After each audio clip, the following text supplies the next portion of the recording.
Hotep à tous, bien-aimés frères et sœurs, ça chauffe au Moyen-Orient. Vraiment, il y a de fortes chances que la troisième guerre mondiale puisse venir du Moyen-Orient, puisse commencer en tout cas au Moyen-Orient. Il y a quelques jours, Israël, dans sa riposte contre les Palestiniens à Gaza, riposte qui a déjà fait plus de 35 000 morts du côté palestinien, avec une caractéristique particulière, 70% de femmes et des enfants. Et ça n'inquiète pas la communauté internationale de toutes les façons. Donc, c'est ça. Mais cette fois-ci, c'est quoi? C'est que Israël est allé bombarder la Syrie et ils ont détruit le consulat iranien en Syrie, pas en Palestine. Je dis bien en Syrie. Ils ont détruit le consulat iranien. Et il y a eu des morts.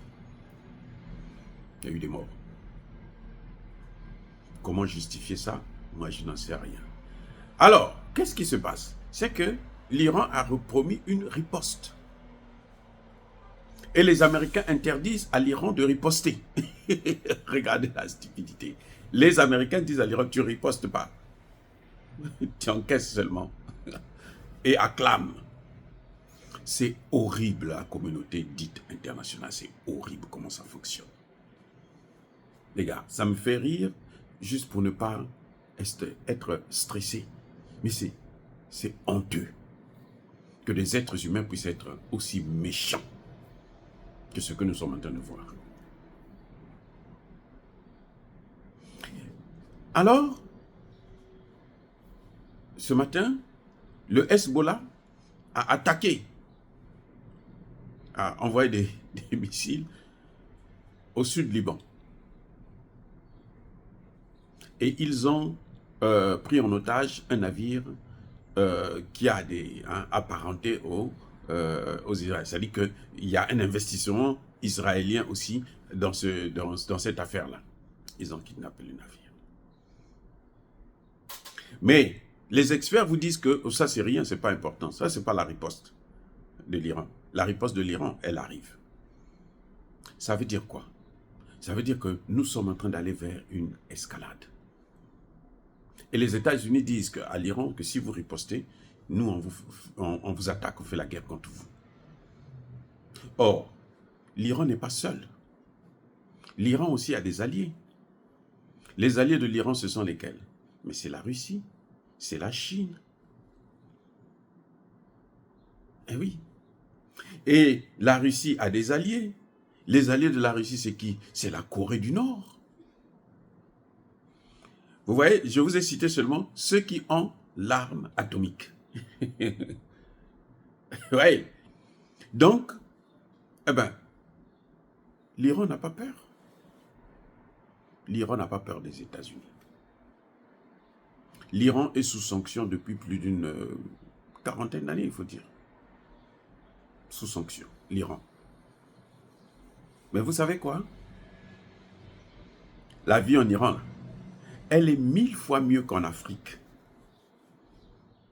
Le niveau de vie, 1000 fois mieux que, je prends le cas de mon pays à moi, que le Congo.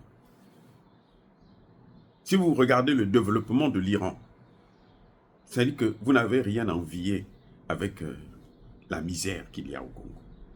La misère qu'il y a au Congo démocratique. La misère qu'il y a au Cameroun. La misère qu'il y a au Centrafrique. Alors que l'Iran n'a pas plus de matières premières que nous. Il y a un problème avec nous. Le problème, c'est nous-mêmes les Africains. Bref, en tout cas, le risque de l'escalade, il est là. Ces gens veulent nous conduire dans une guerre mondiale. Si ce n'est pas par l'Ukraine, eh ben, ça va être en Iran. Si ce n'est pas avec l'Iran, ben, leur bête noire, là où tout le monde vient s'entraîner. Quand ils ont des... La France a fait ses essais nucléaires, vous savez où? Les premiers essais nucléaires français, c'était où? C'était en Afrique, hein, en Algérie. Cette même Algérie qui continue à s'accrocher à la France pour détruire le Mali. Alors qu'elle aurait mieux fait d'avoir de bonnes relations avec le Mali et puis tirer tout le profit du commerce. Elle a peur de la souveraineté parce qu'elle considère des Maliens comme si ce sont des sous-hommes. Bref, on n'est pas encore sorti de l'auberge avec cette menace de guerre mondiale. Dire cela, c'est inciter à la haine ou à la violence. Non.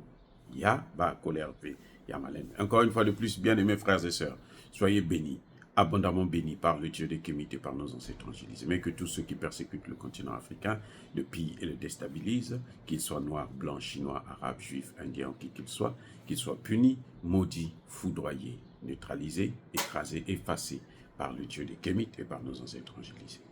Vive l'Afrique éternelle, j'ai dit et j'assume.